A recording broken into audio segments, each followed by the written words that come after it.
I think if there was a winner today, it would have been only us. We were in complete charge and control of that game. It's a bit the story of the last 3-4 weeks. First half, we did really well, created good chances, and it was a shame we went down at the break, and that was that really. Then the second half, showed a bit more fight and a bit more aggression. But again, we didn't win the game, so it's hard to say. They've done a great job. Tough. Sometimes, you have to try and hang in the games. We done it when we had to. And the couple of half chances we got, we took them. And how impressed were you with your centre forward? I think that's, he's got a good run of goal scoring in consecutive games. That was a real striker's goal.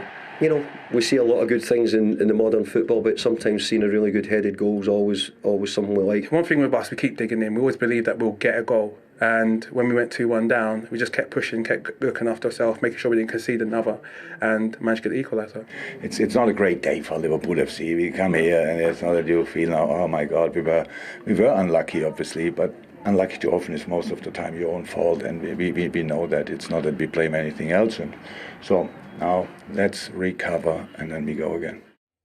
Yeah, more drop points for Liverpool. I think it's safe to say it's probably beyond them now. 1 win in 5, and some of their recent issues were pretty evident today, you thought? Yeah, I expected them to come out flying today, particularly after being outfought and outplayed in that in your local derby when they were so disappointing, particularly early part of the game, but they were poor all over the pitch, particularly up front, which we'll talk about more as well after this. But there were so many bad decisions, so poor in forward positions. I think that's a simple pass across. Just knock it across. Your foot's planted. I think it's an easy ball to knock across there. So that's one decent chance that they waste. Harvey Elliott, if he doesn't go back across the goalkeeper, he's got to pull that back in there square, and he's then got to tap in. Again, a poor decision. I don't know what Gakpo's doing here. If he steps to the other side of the ball, the defender can't get anywhere near it. He tries then to do some sort of pirouette, full turn and flick it over his head. Look, all right, the ball might not be enough pace on it, but he tends to come back into the defender then. Diaz, offside, terrible decision. You're looking right across the pitch. There's no need to be offside there. You can see where the defender is. Then they work it, and they might get away with a penalty because that probably would have been. But again, a poor decision. And the manager, without doubt, gets into them at half-time. They move the ball quicker. Robertson gets higher up the pitch. They then commit more men into the box, and they get the reward soon in that second half. There you go, 6 players in the box.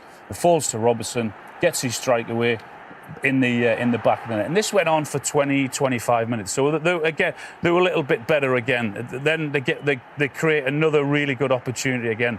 And I don't know what he's trying to do here. Trying to flick it in again, Gravenberg. It's the most difficult thing to do, look, with the outside of the foot from there instead of just caressing it in. And we'll talk about more Salah in a minute. He comes on, look at his attitude.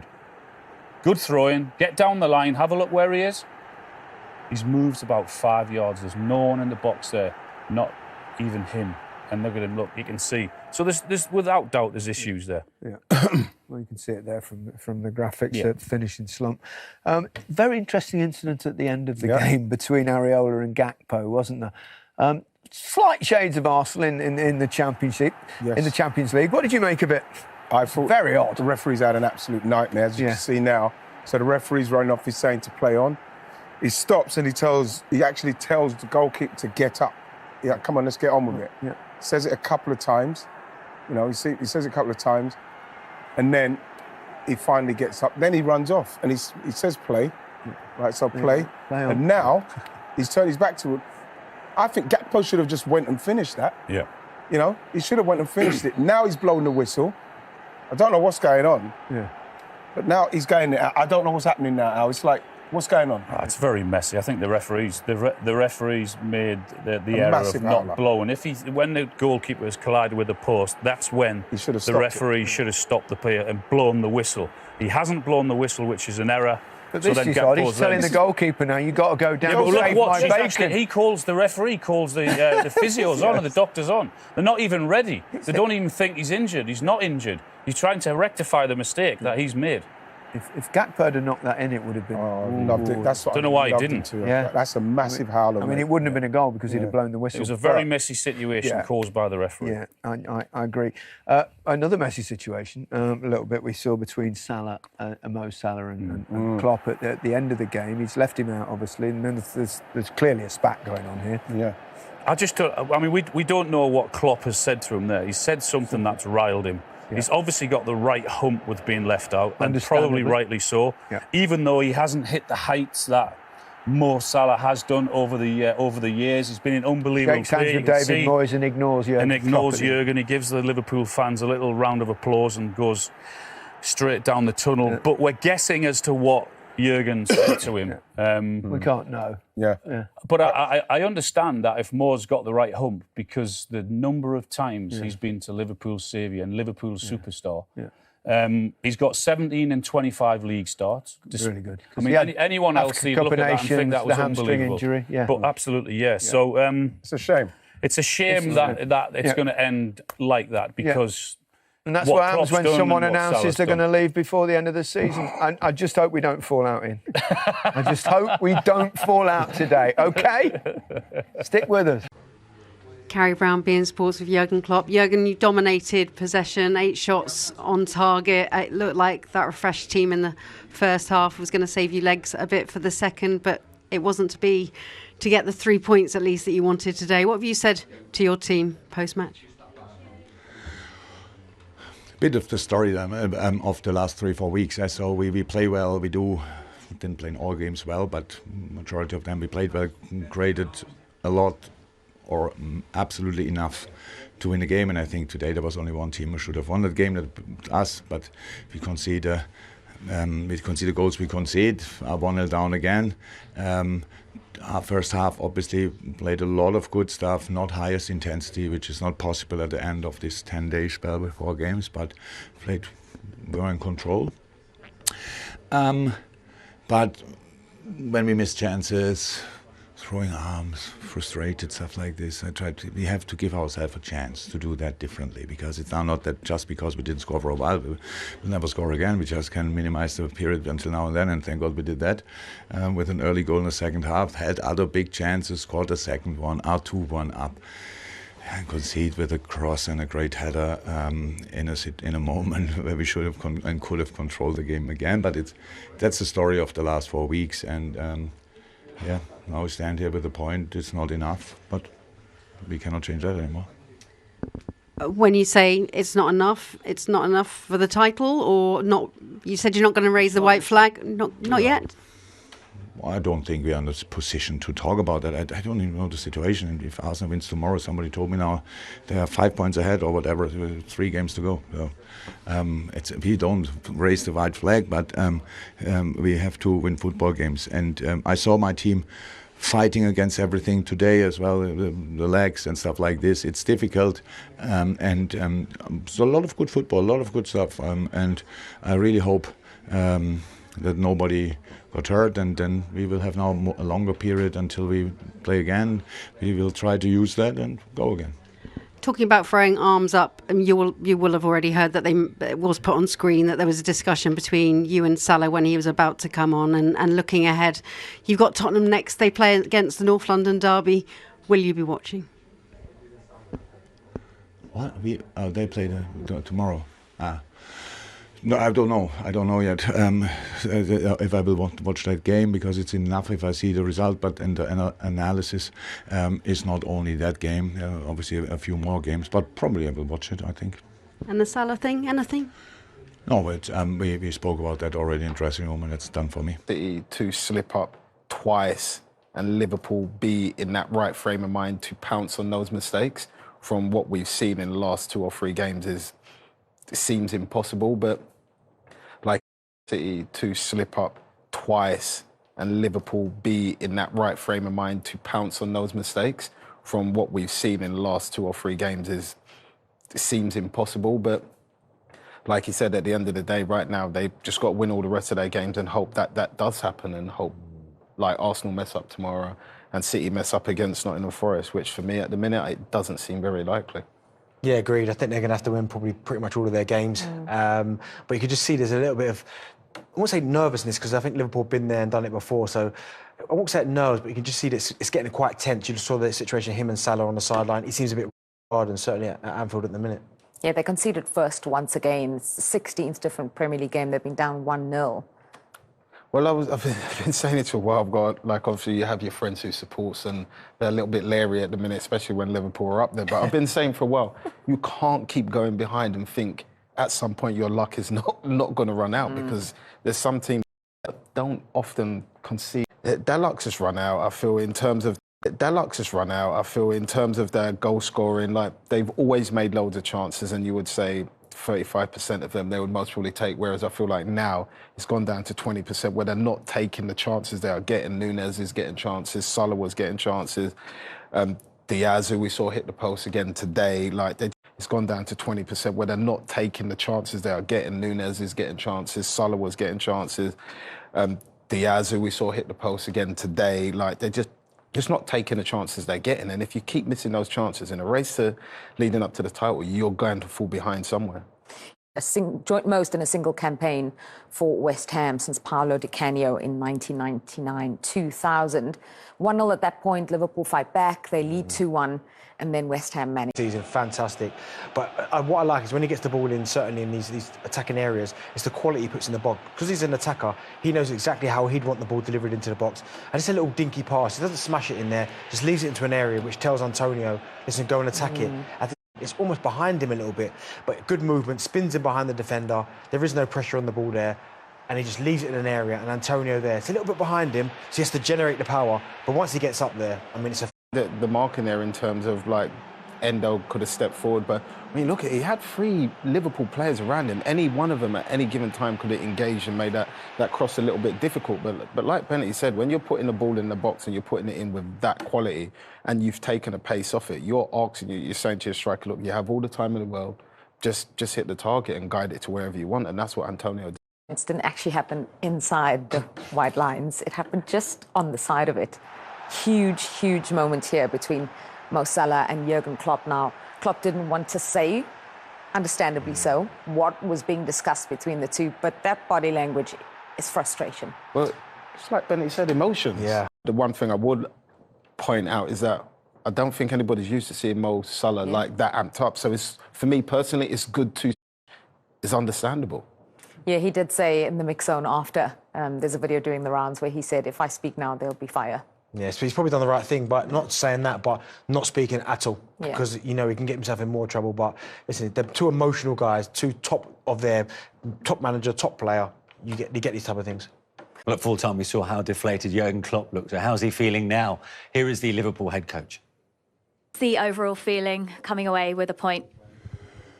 Yeah, very disappointed, obviously. I think everybody would see it the same way. It was actually only possible that one team wins the game, and that's us, with the chances we created, with the possession we had, with all the things we did. It was a tough one at the end of a 10-day, 4 games period. Really tough, but I thought the boys did really well. We just concede out of nothing and need a few more chances and kind of scrappy goals in the end to score twice. But then we are 2-1 up, could control it. And still, how I said, in a lot of moments playing really well, but just not the final situation we didn't take in the right way. And that's a bit the story of the last 4 weeks, if you want. And that's why we drew here today. Has it felt somewhat unlucky that you can go through periods of a season where, say, one of your attackers may be out of form, but it's felt like it's almost come at the same time for quite a few of them? There's nothing really to say about that, because it's you see the games. It's like it is. How I said, we came here together and we go through that together. That's all. The boys wanted. The boys fought hard. The boys gave up everything. For some of them, was definitely too hard today. Yeah, that's it. We saw the reaction from your team in the second half, because it must have been difficult at half-time, having conceded that goal. How pleased were you with that reaction? It was very good. That was obviously what we needed. Then an early goal helps, obviously. Then we were in charge all the time with the first half. I told the boys half-time was actually the worst thing we do here is that what I don't understand is that after each chance we miss, you can see everybody throwing arms, stuff like this. instead of a chance, it's actually the closest you can get to a goal. So we have to be there more positive. We have to accept these kind of things and then do it again, and then you score early. And then you could see that gave the boys, obviously, but we had before, I think, already a chance from Ryan, if I'm right. After that, big chances. We had really big chances in the box. We played well. We didn't finish the situations off, and that's now what we have to acknowledge and carry on. He spoke there about the players and their body language, their reaction to each other when goals are conceded or things not going their way. What did you make of that, Danny?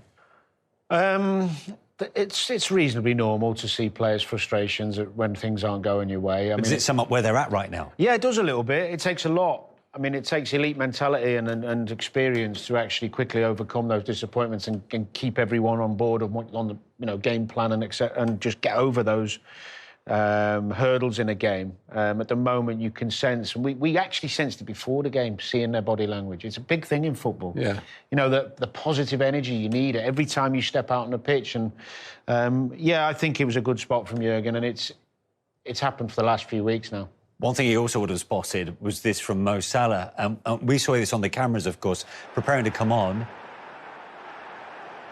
He was about to get substituted on the pitch. There was a few messages exchanged with Jurgen Klopp. What do you think of this, Owen? Oh, I mean, these guys hate losing. Proper winners, you know, and they're having a proper row. And at full time, do we read anything into this with Jurgen Klopp coming on and Salah coming off? Frosty. Not really. They're blanking each other, obviously, but they're competitive. These guys have won everything, Manish. You know, they're not used to, winning things. Mo Salah being on the bench. Everyone's frustrated, so it's understandable. But that's what happens when you're a winner. You know, you have these little rows because you're so competitive and you're used to being at the top. They're not at the top. Season's not finishing where they want, and it's tough to take when you're a winner. Mo Salah was fuming that he wasn't on the pitch, which I like in a player, and Klopp won't mind. But the fact that they're rowing and they're at each other says about where everything's at the moment, that frustration we were talking about. And it doesn't actually matter if they've even fell out, because Jurgen's got 3 games. What is it, 3 games left now? Yeah, 3. And Mo, they're really good or bad. It doesn't matter now. Yeah. The bigger picture is whether Mo stays or not. But it feels like Liverpool are in a bit of a rut right now. Can they afford to let this run go to the final game of the season? It's tricky. I think they just got to stop letting other people see these outside things, those little interactions, because they can snowball. The players' reactions are missing chances. So I think they've got to try and find a way to stick together, keep in house. When Liverpool were at their best, they were proper together. These little moments are probably adding up a little bit more than I think Klopp would like. Well, we saw tensions growing on the touchline between Mo Salah and Jurgen Klopp, and we can hear from what Klopp had to say about that. People are discussing your exchange with Mo Salah before he came on. Can you tell us what was being said? No, but we spoke already in the dressing room. For me, that's done. Well, it's a pretty straight bat. Nothing to read into that. I was leaning forward because I was looking forward to hear what he was going to say. Yeah. I've had a few of them myself, so you generally don't want to repeat the type of words used when you're having those type of rows. Yeah. And finally, with a new manager potentially watching on, what will he be thinking, having seen that today? Well, I think he's probably a very positive guy who's looking forward to the challenge and very excited by the talent he's got to work with. Liverpool have got lots of quality, lots of youth, lots of hunger, lots of players who want to prove themselves and get better with a nice sprinkling of experience. I mean, any coach would be licking their lips taking that squad on. I mean, you got Alisson, you got Van Dijk, Luis Diaz was absolutely unbelievable today. The thing is, he's not going to do it like Klopp. He won't watch it and think, I'm going to tweak that. He'll have his own model, his own method, which is fine. And he needs to do it his way. But Danny's right. He's got an amazing group of players there to work with. Yeah, they will go again against Tottenham. Jurgen Klopp not being drawn on what was said between him and Mo Salah on the touchline before the equaliser there. But Peter, does that just show a bit of tension in the Liverpool camp at the moment? Yeah, it didn't look good. I mean, listen, I'm not a lip reader. I can't say exactly what they're saying, but it didn't look good. I don't think it looks good for the club. But listen, Mo Salah is a player who started majority of games for Liverpool, right? He would be fuming. I mean, I've been in that position. I'd be fuming to be on the bench. And I think players like that who expect to start are never happy. But no one likes to see this on the side of a pitch between a manager and a real key player. Not a good look. Not good at all, Lindsay. It's particularly when you see Salah coming back to have another bite, and then one of his teammates looks as though he's got to intervene. Listen, we've both been in dressing rooms where it happens. You know, you don't agree with the manager says and there's crosswords, but it does not look good. That kind of stuff should be for behind closed doors. Do you think he'll be following him out the door, Mo Salah? Yeah, I do actually, to tell you the truth. I think he has been one of the best players we've seen in this league. I think he's been nothing short of fantastic for Liverpool Football Club. But his form has dipped. I don't think MD could argue that.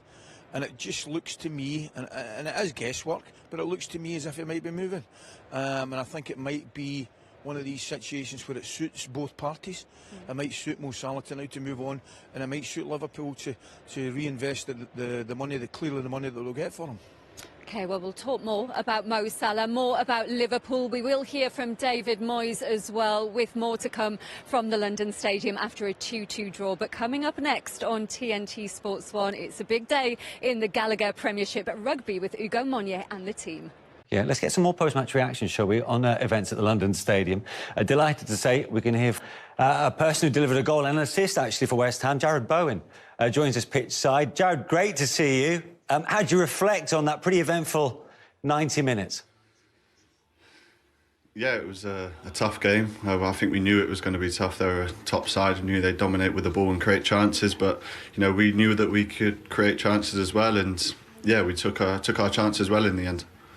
Did you see Liverpool as a team maybe there for the taking, you know, in light of their recent run of form? No, I wouldn't say that, because you know they played Wednesday night and you know changed a few of the personnel of the teams. We knew they was going to play with a real energy, and then there was times where we had to suffer without the ball. You know, it's difficult to get after them because they got so much quality. But you know they're a top side going for the title, so we knew it would be difficult. But we knew that we could put our mark onto the game as well, I think. Yeah. On a personal front, I mean, you reached a couple of milestones, 200th appearance and your 20th goal in all competitions. You must be delighted with that. Yeah, I wasn't aware of that. The appearances one anyway. I knew I was one off, you know, for 20, so I always wanted to get that. Been disappointed to, you know, missing the last couple through injury. But to be back in the goals is, yeah, a really good feeling for me. Yeah. And, you know, to salvage a point against one of the heavyweights in the Premier League, I know it's obviously been a difficult time of late, but is that exactly what you needed today? Yeah, definitely. You know, we conceded 5 last week and, you know, we're 2-1 down, and we knew we had to get back into the game, and we knew if we kept going, kept plugging away, that we'd create a chance. But today was a really important reaction from the weekend last week. You know, it's conceding 5 is, you know, it's not acceptable in this league. And we knew today that, you know, we didn't want to lose the game. That's simple as that. And, you know, we managed to get a point from it. Jared, great performance. You seem to score whatever position you play, but do you have a preference on whether you're up front or on the right, or do you not mind? No, obviously I don't mind. I love playing, but of course it's more natural for me playing off the wing and, you know, making my runs into the box that way. Same with the goal, a little bit today. I know it's from a corner, but it was kind of making that run across, just getting in the box, hoping the ball falls to you, and then guiding the header in. So, you know, I'll probably be required to play up front, out wide, but of course playing out wide is probably a natural position. I've played it for many years, so yeah, to answer your question, it would probably be out wide. Finally, Jared, in terms of targets between now and the end of the season, I mean, obviously it wasn't the win that you were after, but while Europe is still a possibility, is that still your ultimate target? Yeah, it has to be. It has to be the standard. You know, we go to Chelsea next week, who are in and around us with their games in hand, and then we got Luton at home for Man City away. So we have 3 games where we, you know, want to take points from as many as possible, and it's in our own destiny to take the points, and we have to go out and deliver and do it. You know, we can't rely on anyone, can't rely on teams losing around us. We know we've played a couple more games than everyone else, but all we can do is, you know, win our games, pick up points from our games. Yeah, well, look, all the best in trying to achieve that target between now and the end of the season. Good to talk to you, Jared. Thank you. Good to speak to you all. West Ham player Jared Bowen back in the lineup and to real effect as well. And David Moyes, no doubt, will be delighted with that. And it was his goal that was, I suppose, the difference between the two sides going to the second half. And it felt like Jurgen Klopp had a stern word or two after 45 minutes, and he got a response from Liverpool.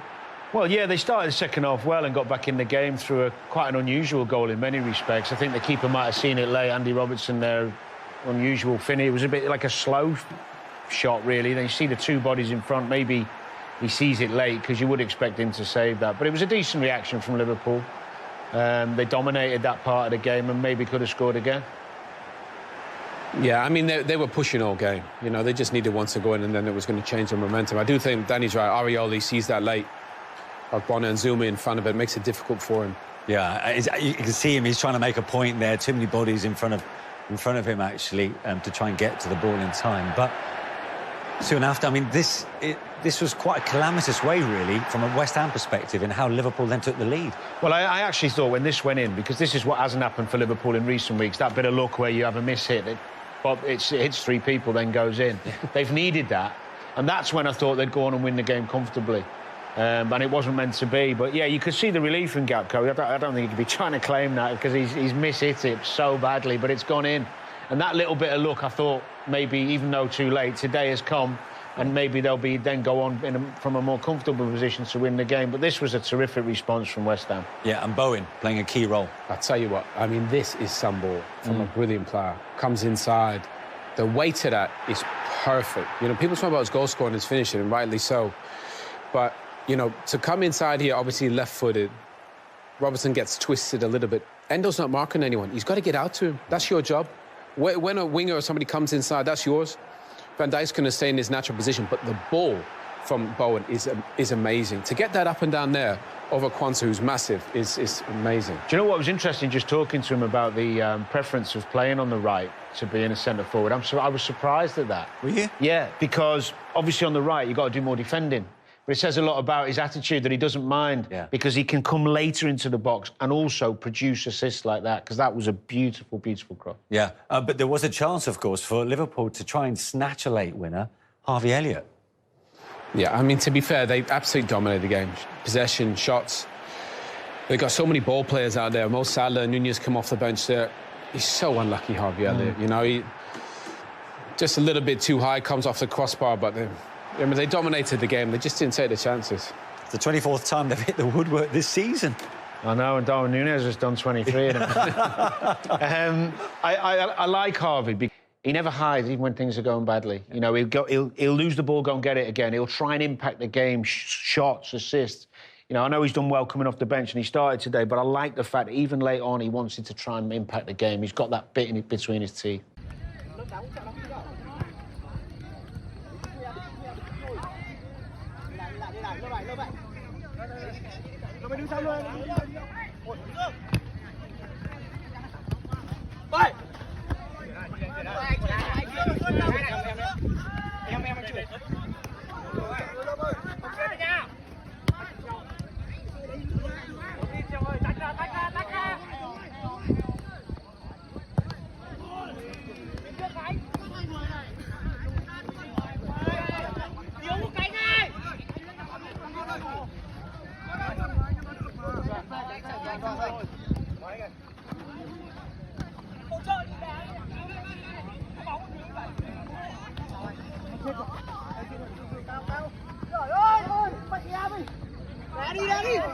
Không chửi nhau nữa. Ra thôi. Tập trung đá xong đi ra.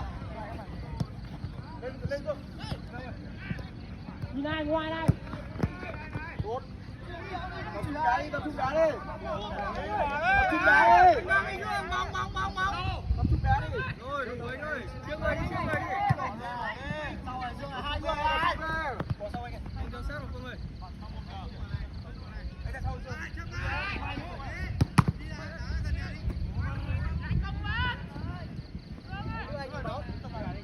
Tập trung vào.